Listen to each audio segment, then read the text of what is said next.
તમારો દીકરો અહીંયા તમે શું કરો? ના બોલે, ના કહી દઉં તો ભાઈ એટલું બધું ટોર્ચર કર્યું તમને? આમ તમારા પત્ની હોત તો આવી સિચ્યુએશન એવી હોત દાદા? સાચું કહો હે દાદા? હું એક તમારો દીકરો જ છું. તમારે એવું છે ને રોવાનું ન હોય. જો બધાને છે ને લાઈફમાં આવવાનું. મિત્રો, આજે છે ફાધર્સ ડે. જ્યારે તમે હોય કે હું, નાનપણથી મોટા લોકો જ્યારે આપણે મોટા થાય ને ત્યાં સુધી આપણી પાછળ જો એક વ્યક્તિ હોય ને તો એ છે આપણા પિતા. એટલે કે આપણા બાપ કહીએ છીએ, આપણે ફાધર્સ કહીએ છીએ, પિતા કહીએ, બધા જ વ્યક્તિ. કેવળ ને કેવળ જ્યારે એક દીકરો હોય છે તો એના પિતા એક સમય આવતો એને વૃદ્ધાશ્રમમાં મૂકી આવે છે.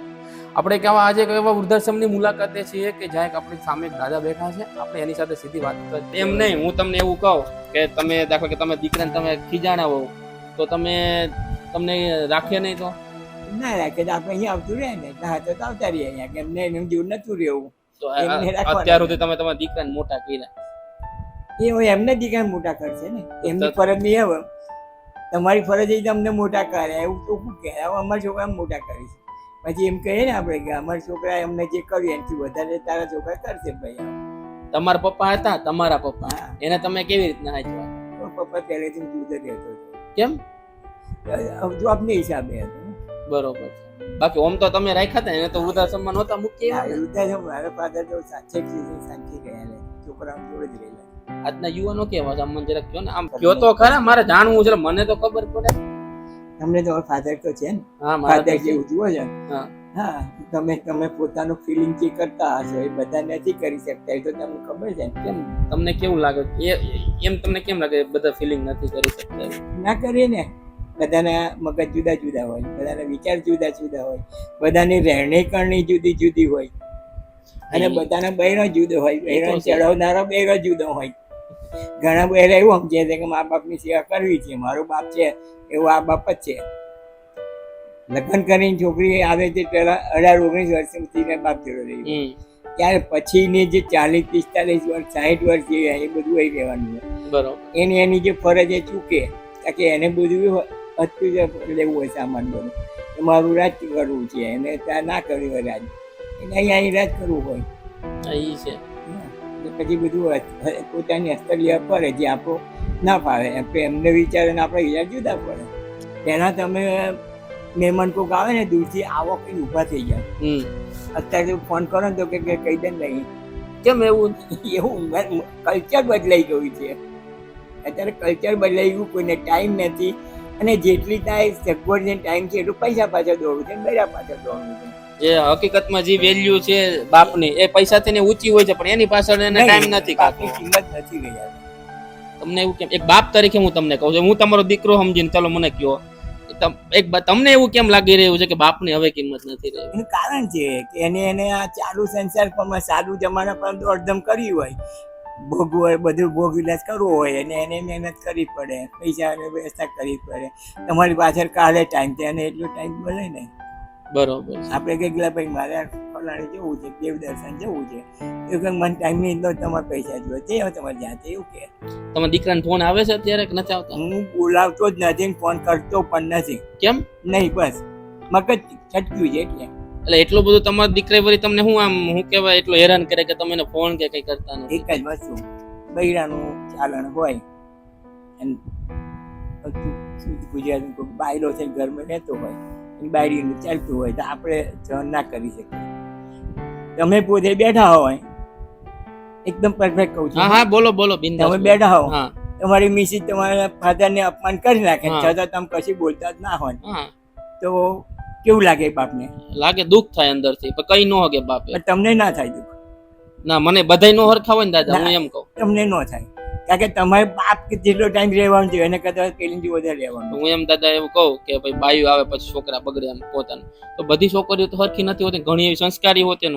ઘણા પોતાના બાપ સમજીને બી કરતા હોય છે. બરોબર છે. ઘણા એવો સંસ્કાર ઉપર આધાર છે ને, અને એમાં ટીવી કલ્ચર આવ્યું છે એમાં જ વધારે. આ એકતા કપૂર સિરિયલો બને જ બધી ઘરમાં, તમે જોજો. હું તો બહુ જોતો નથી ટીવી, પણ એકતા કપૂરે જેટલી કલ્ચર સિરિયલ બનાવી છે એમાં કકડાટની જ હોય છે. જો મને એમાં પડશે ઈ છે. તમારા સમયમાં પેલા કેવું હતું અને અત્યારે તમને શું આમ બે આખી એક પેઢી તક તફાવત આવી જાય? આટલી જે હજી હતી અને હોવી જોઈએ ત્યાં અત્યારે નથી. પરિવારમાં તો ખરેખર તો નથી જ જોવા નથી.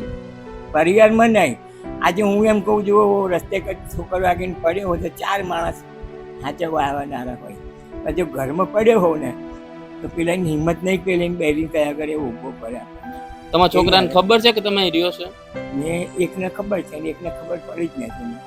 તો કેમ એકને ખબર છે ને એકને નથી ખબર? એક વાયડો છે આયા તો અહીંયા આગળ બોર્ડ છે, બહુ વાયડો છે એવું અને છે. એનું આપવું જ નથી તો બૈરાને કરે. તો બીજો જે છોકરો છે એને તમને નથી અમારો રાખતો? પડોશી છે, કઈ જગ્યા? રાજકોટ છે. એવું છે તો એ નથી રાખતો તમને? રાખતો હતો પણ 2-4 ભેગા થઈ ગયા ને. બરોબર હવે શું થયું, મિલકત પર આવી જાય બધું. બરોબર. તમારી પાસે હવે ચાઇન જો- બાઈન કરાવી લીધી છે ને તો? ના અરે કોઈ તો હું કરતો હોઉં. બાકી કેટલી તમારી પાસે મિલકત કેટલી છે ઈ તો કયો? એક મકાન હમણાં વેચી માર્યું મેં. બરોબર. એને પછી આવવાની ઈચ્છા જ ના થાય. કોમન ઘર છોડી દીધું, ભાડે રાખીને જતો રહું છું કે જતો રહું. તમારો દીકરો અહીંયા તમે શું કરો? ના મળે ના કીધું જતો ભાઈ. તો એટલું તમે આમ કહી શકો કે તમારો દીકરો છે ને તોય તમે કહી શકો? કહી શકું એટલે નહીં, એને કહેવાય ના દઉં. બોલો બાબુની દુકાન પાસે કામ જ કરી શકે. કાં એવું કેમ પણ? બસ નફરત થઈ ગઈ એના પરથી. એટલું બધું ટોર્ચર કર્યું તમને આમ? તમારા પત્ની હોત તો આવી સિચ્યુએશન એવી હોત દાદા? સાચું કયો હે દાદા? હું એક તમારો દીકરો જ છું, તમારે એવું છે ને રોવાનું ન હોય. જો બધાને છે ને લાઈફમાં આવવાનું, બધાને જ લાઈફમાં કંઈક ને કંઈક થવાનું.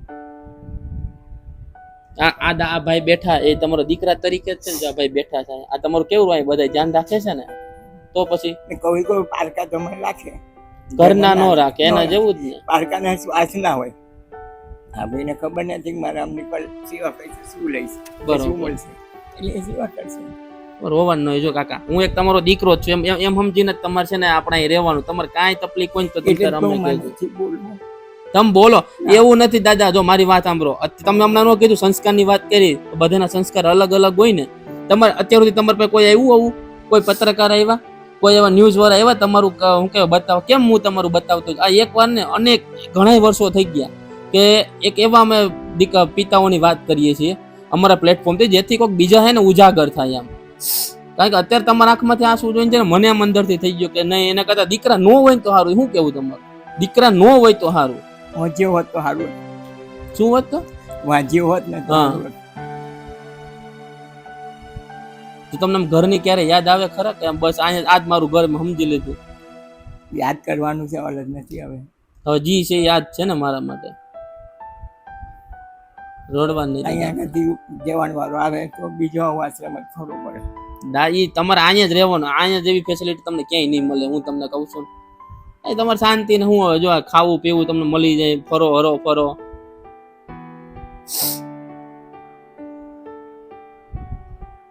તમારી છોકરીનો ફોન આવે છે ક્યારે? છોકરી આવે જ મળવા આવે. મળવા આવે છે? છોકરી જાય એટલે યાદ. તમારે કાંઈ પણ કામ હોય ને તો તમે મને કહેજો, મારો નંબર લઈ લો. કાંઈ પણ કામ હોય ને તો મને બિંદાસ કહેજો, હું તમને આનંદ લઈ જાય. તમારે કાંઈ ફરવું હોય ને તો તમે કશું ટેન્શન લો. પૈસો બહુ છે મારી પાસે. પણ પૈસાને હું બટકા ભરો, કારણ કે ઘર તો નથી એના લીધે, એટલે જ ને. શું કરવાનું?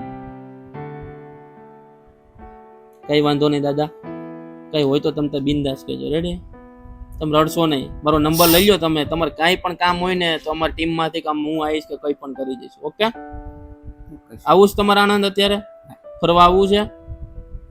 તમે નીકળો છો? દાદા બહાર જાય છે કે નથી જતા? જાય છે ને? આવે છે ને? મારી દીકરી આવે.